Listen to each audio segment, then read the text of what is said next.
오늘 새벽 우리에게 주신 하나님의 말씀은 마태복음 13장입니다. 신약성경 20면입니다. 제13장. 그날 예수께서 집에서 나가사 바닷가에 앉으시매 큰 무리가 그에게로 모여들거늘 예수께서 배에 올라가 앉으시고 온 무리는 해변에 서 있더니 예수께서 비유로 여러 가지를 그들에게 말씀하여 이르시되 씨를 뿌리는 자가 뿌리러 나가서 뿌릴새 더러는 길가에 떨어짐에 새들이 와서 먹어버렸고 더러는 흙이 얕은 돌밭에 떨어짐에 흙이 깊지 아니하므로 곧 싹이 나오나 해가 돋은 후에 타서 뿌리가 없으므로 말랐고 더러는 가시떨기 위에 떨어짐에 가시가 자라서 기운을 막았고 더러는 좋은 땅에 떨어짐에 어떤 것은 100배 어떤 것은 60배, 어떤 것은 30배의 결실을 하였느니라. 귀 있는 자는 들으라. 제자들이 예수께 나와 이르되 어찌하여 그들에게 비유로 말씀하시나이까? 천국의 비밀을 아는 것이 너희에게는 허락되었으나 그들에게는 아니 되었나니 무릇 있는 자는 받아 넉넉하게 되되 없는 자는 그 있는 것도 빼앗기리라. 그러므로 내가 그들에게 비유로 말하는 것은 그들이 보아도 보지 못하며 들어도 듣지 못하며 깨닫지 못함이니라. 이사야의 예언이 그들에게 이루어졌으니 일렀으되 너희가 듣기는 들어도 깨닫지 못할 것이요 보기는 보아도 알지 못하리라. 이 백성들의 마음이 완악하여져서 그 귀는 듣기에 둔하고 눈은 감았으니 이는 눈으로 보고 귀로 듣고 마음으로 깨달아 돌이켜 내게 고침을 받을까 두려워함이라 하였느니라. 그러나 너희 눈은 봄으로 너희 귀는 들음으로 복이 있도다. 내가 진실로 너희에게 이르노니 많은 선지자와 의인이 너희가 보는 것들을 보고자 하여도 보지 못하였고 너희가 듣는 것들을 듣고자 하여도 듣지 못하였느니라. 그런즉 씨 뿌리는 비유를 들으라. 아무나 천국 말씀을 듣고 깨닫지 못할 때는 악한 자가 와서 그 마음에 뿌려진 것을 빼앗나니 이는 곧 길가에 뿌려진 자요 돌밭에 뿌려졌다는 것은 말씀을 듣고 즉시 기쁨으로 받되 그 속에 뿌리가 없어 잠시 견디다가 말씀으로 말미암아 환난이나 박해가 일어날 때에는 곧 넘어지는 자요. 가시떨기에 뿌려졌다는 것은 말씀을 들으나 세상의 염려와 재물의 유혹에 말씀이 막혀 결실하지 못하는 자요. 좋은 땅에 뿌려졌다는 것은 말씀을 듣고 깨닫는 자니 결실하여 어떤 것은 100배, 어떤 것은 60배, 어떤 것은 30배가 되느니라. 예수께서 그들 앞에 또 비유를 들어 이르시되 천국은 좋은 씨를 제밭에 뿌린 사람과 같으니 사람들이 잘 때에 그 원수가 와서 곡식 가운데 가라지를 덧뿌리고 갔더니 싹이 나고 결실할 때에 가라지도 보이거늘 집주인의 종들이 와서 말하되 주여 밭에 좋은 씨를 뿌리지 아니하였나이까? 그런데 가라지가 어디서 생겼나이까? 주인이 이르되 원수가 이렇게 하였구나. 종들이 말하되 그러면 우리가 가서 이것을 뽑기를 원하시나이까? 주인이 이르되 가만두라. 가라지를 뽑다가 곡식까지 뽑을까 염려하노라. 둘 다 추수 때까지 함께 자라게 두라. 추수 때에 내가 추수꾼들에게 말하기를 가라지는 먼저 거두어 불사르게 단으로 묶고 곡식은 모아 내 곡간에 넣으라 하리라.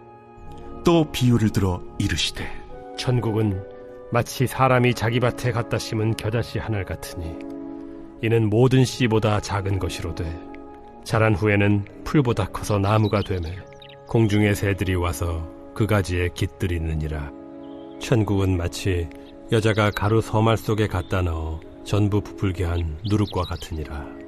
예수께서 이 모든 것을 무리에게 비유로 말씀하시고 비유가 아니면 아무것도 말씀하지 아니하셨으니 이는 선지자를 통하여 말씀하신 바 내가 입을 열어 비유로 말하고 창세부터 감추인 것들을 드러내리라 함을 이루려 하심이라. 이에 예수께서 무리를 떠나사 집에 들어가시니 제자들이 나와 이르되 밭의 가라지의 비유를 우리에게 설명하여 주소서. 좋은 씨를 뿌리는 이는 인자요 밭은 세상이요 좋은 씨는 천국의 아들들이요 가라지는 악한 자의 아들들이요 가라지를 뿌린 원수는 마귀요 추수 때는 세상 끝이요 추수꾼은 천사들이니 그런즉 가라지를 거두어 불에 사르는 것 같이 세상 끝에도 그러하리라. 인자가 그 천사들을 보내리니 그들이 그 나라에서 모든 넘어지게 하는 것과 또 불법을 행하는 자들을 거두어내 풀무불에 던져 넣으리니 거기서 울며 이를 갈게 되리라.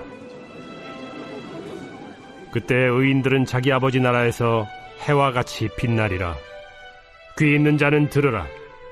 천국은 마치 밭에 감추인 보화와 같으니 사람이 이를 발견한 후 숨겨두고 기뻐하며 돌아가서 자기의 소유를 다 팔아 그 밭을 사느니라.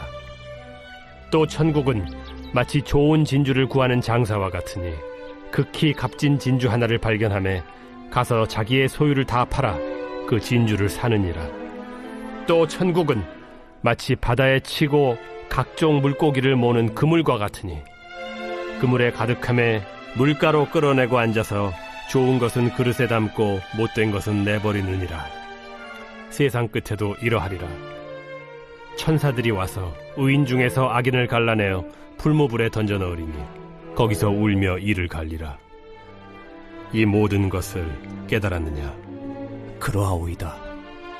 그러므로 천국에 제조된 서기관마다 마치 새 것과 옛 것을 그 곳간에서 내오는 집주인과 같으니라. 예수께서 이 모든 비유를 마치신 후에 그곳을 떠나서 고향으로 돌아가사 그들의 회당에서 가르치시니 그들이 놀라 이르되 이 사람의 이 지혜와 이런 능력이 어디서 났느냐? 이는 그 목수의 아들이 아니냐? 그 어머니는 마리아, 그 형제들은 야고보, 요셉, 시몬, 유다라 하지 않느냐? 그 누이들은 다 우리와 함께 있지 아니하냐? 그런즉 이 사람이 이 모든 것이 어디서 났느냐? 하고 예수를 배척한지라.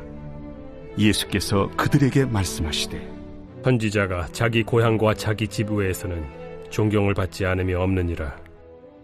그들이 믿지 않음으로 말미암아 거기서 많은 능력을 행하지 아니하시니라. 네, 오늘 새벽에도 하나님의 은혜 평강이 함께하기를 축복합니다. 네, 오늘은 마태복음 13장의 이 천국의 비유, 즉 하나님 나라 비유에 대한 말씀입니다.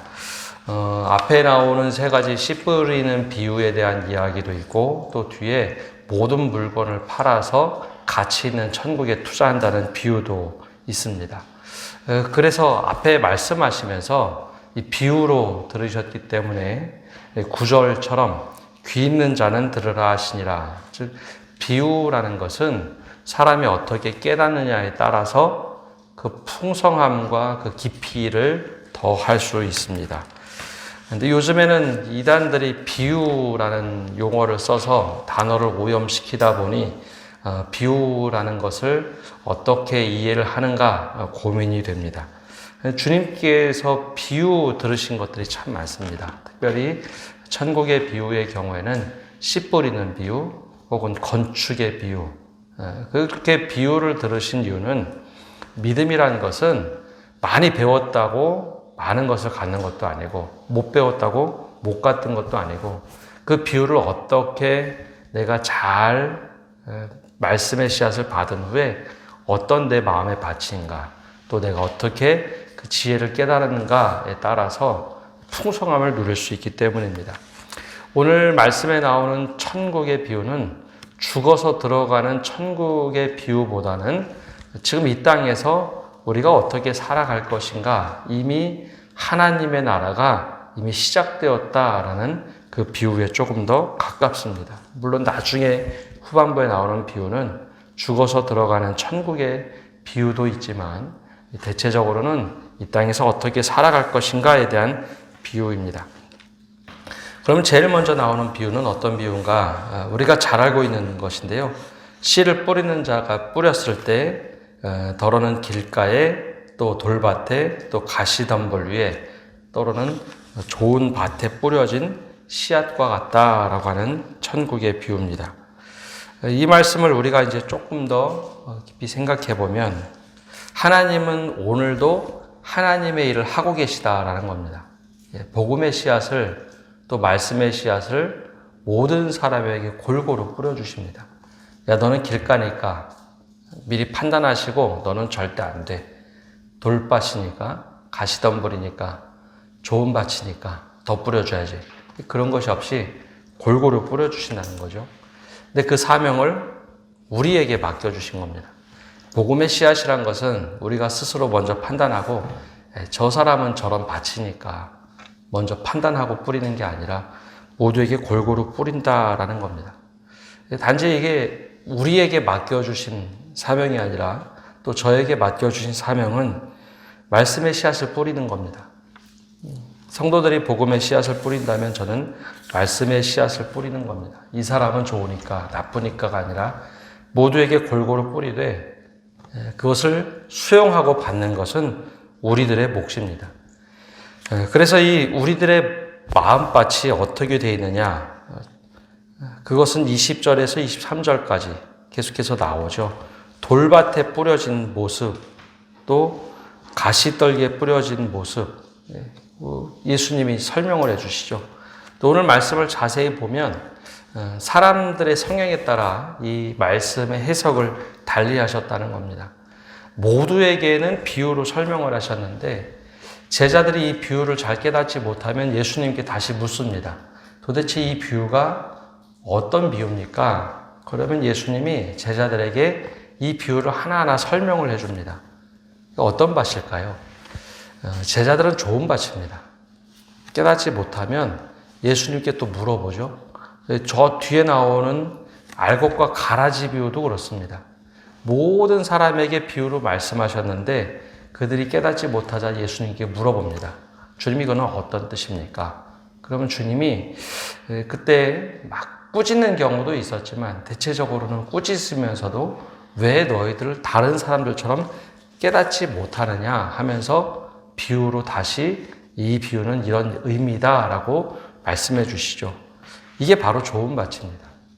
돌짝밭이나 가시덤불이나 길가에 떨어진 그 밭들은 보면 하나같이 마음의 기경이 일어나지 않은 곳입니다. 길가와 같이 우리의 마음밭이 딱딱하다면 스스로 왜 나는 열매를 맺지 못할까 스스로 기경하면 됩니다. 내 마음에 돌이 많아서 환난이나 박해가 일어날 때 자꾸 넘어진다. 그러면 내 삶에서 돌을 빼내면 옥토가 됩니다. 씨 뿌리는 비유에서 내 마음밭이 가시떨기다 그러면 그 속에서 가시덤불을 걷어내면 됩니다. 물론 찔리고 아프겠죠. 그러나 그렇게 걷어내면 좋은 밭이 됩니다. 이 밭은 처음부터 좋은 밭이 아니라 그 밭을 우리가 일구어내면 됩니다. 그래서 예수님께서는 그 말씀을 하실 때 15절과 16절에 이 백성들의 마음이 완악하여져서 그 귀는 듣기에 둔하고 눈은 감았으니 이는 눈으로 보고 귀로 듣고 마음으로 깨달아 돌이켜 내게 고침을 받을까 두려워함이라 하였느니라. 그러나 너희는 봄으로 너희 귀는 들음으로 복이 있도다. 이 말씀을 하시며 마음밭에 대한 이야기를 하십니다. 그래서 우리가 스스로 내가 30배, 60배, 100배의 열매를 맺고 있는가, 말씀의 열매를 맺지 못한다면 내가 혹시 길가인가, 가시덤불인가, 돌인가 한번 스스로 살펴보고 그 땅을 기경을 하면 됩니다. 두 번째는 알곡과 가라지의 비유죠. 알곡과 가라지의 비유는 제가 교회 부임하고 여러 번 말씀을 나눴는데요. 알곡과 가라지 비유에서 가장 큰 핵심은 우리는 열매를 보고 판단을 받는다라는 겁니다. 과정도 대단히 중요하지만 결과로 우리가 판단을 받는다는 겁니다. 특별히 성장할 때, 믿음이 성장할 때는 가라지와 알곡이 구분되지 않는다는 겁니다. 분명히 알곡을 주인은 잘 뿌려놨지만 원수가 와서 밤에 가라지를 뿌려놓고 가죠. 근데 가라지와 알곡이 언제 더 잘 자라는가? 누가 더 잘 자라는가? 이상하게도 가라지가 훨씬 더 잘 자라납니다. 그래서 이 종들이 한참 후에 추수되기 전에 한 중간쯤에 깜짝 놀라서 주인에게 물어보죠. 제가 가라지를 다 뽑을까요? 그래서 주인이 얘기합니다. 알곡이 다칠까 걱정이 되니 가라지를 뽑아내지 말라. 근데 우리의 관심이 알곡에 있느냐, 가라지에 있느냐, 이 천국의 비유인데요. 우리의 관심이 알곡에 있으면 내가 알곡을 맺을 수 있도록 더 노력을 하는 게 마땅한 일입니다. 가라지를 보고서 그게 걱정이 돼서 내 영양분을 뺏을까 자꾸 다른 생각을 하면 알곡으로 자라야 될 가지가 쭉정이만 남을 수 있습니다. 가라지가 알곡이 되는 경우도 없고 단 알곡은 쭉정이만 남을 수 있습니다. 걱정이 되고 다른 것을 하다 보면 가라지에 신경 쓰다 보면 정작 땅에서 흡수해야 될 영양분을 잘 얻지 못하기 때문이죠. 그래서 이 천국의 비유를 말씀하시면서 과정에는 사람들이 잘 모르겠지만 추수할 때가 되면 가라지는 당연히 모아다가 불태울 것이고 알곡은 모아다가 곳간에 채우리라. 이게 우리의 마음이 어떻게 결정되어 있는가 이 말씀을 하시는 겁니다. 그래서 알곡이 되라는 거죠. 근데 여기서 우리가 스스로 가라지인가 알곡인가 이 판단은 우리가 할 수 없다는 겁니다. 우리 스스로 알곡이라고 생각하고 알곡을 맺을 수 있도록 최선을 다하는 겁니다. 알곡과 가라지는 절대 중간에 바뀌지 않습니다. 단 알곡은 잘못돼서 쭉정이가 될 수 있다는 거죠. 그래서 우리 스스로 알곡이라는 마음을 갖고 열매를 잘 맺을 수 있는 삶을 사는 것, 이것이 바로 천국의 비유입니다. 세 번째 비유는 자기 밭에 심은 겨자씨 한 알과 같다라고 하죠. 겨자씨는 눈에 보이지 않을 만큼 아주 좁쌀만큼 작은 씨앗입니다. 근데 그 씨앗이 커서 한 3m 정도까지 자라는데 그것이 정말 커지면 공중의 새들이 깃드는 곳이 된다. 천국은 나 혼자만 있는 것이 아닙니다. 천국은 새들이 와서 가지에 깃들이는 곳, 우리가 함께 누리며 사는 곳, 나 혼자만 있는 것이 아니라 모두가 함께 그늘지어서 또 풍성하게 나누는 것이 천국이라는 겁니다. 그래서 이 비유를 보면 잘 깨닫지 못하면 늘 주님께서는 다시 그것을 해석해 주죠.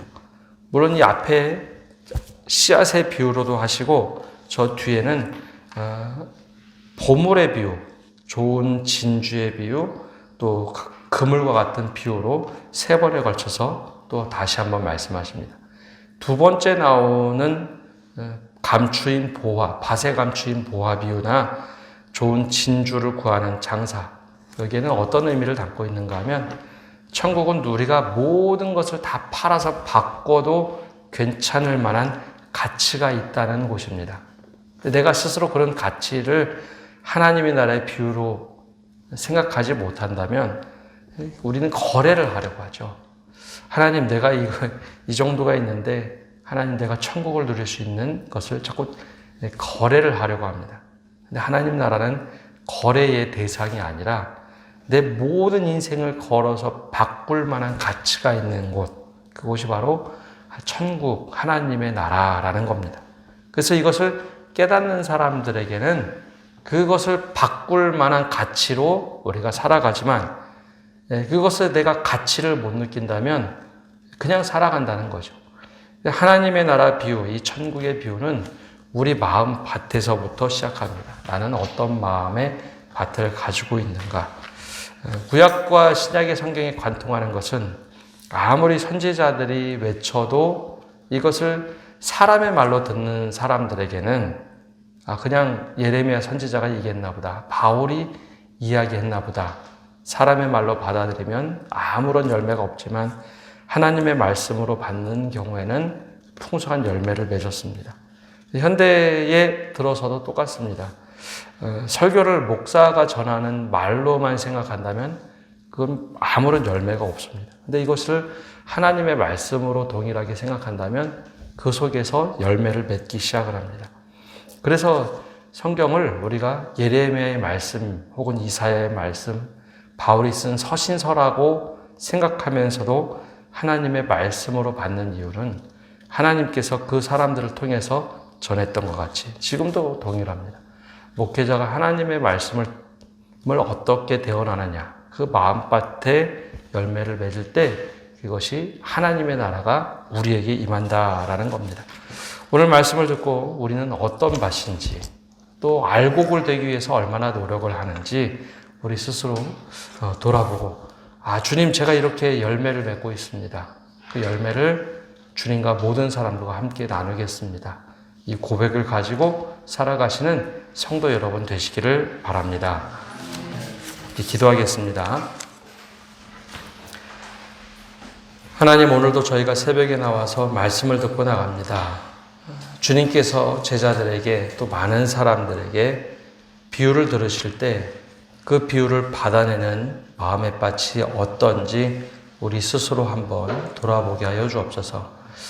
우리는 길가와 같은 밭인지, 그리고 돌이 많은 밭인지, 가시덤불이 너무 많은 밭인지, 아니면 30배, 60배, 100배의 열매를 풍성하게 맺는 마음의 밭을 가지고 있는지, 오늘도 하나님께서 열심히 뿌리시는 그 말씀의 씨앗을 열매 맺을 수 있는 그런 마음밭이 되게 하여 주옵소서.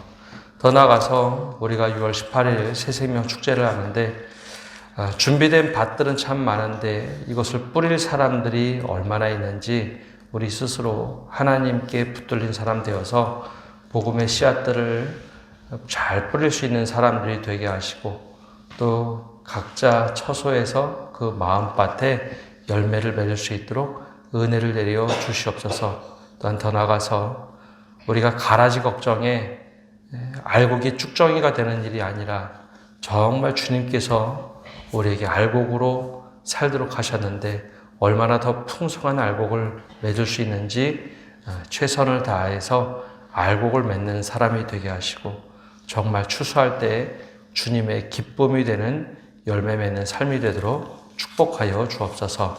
오늘도 주님이 허락하신 천국을 살아갈 수 있도록 우리에게 믿음을 더하여 주옵소서. 이 모든 말씀 예수님의 이름으로 기도합니다. 아멘.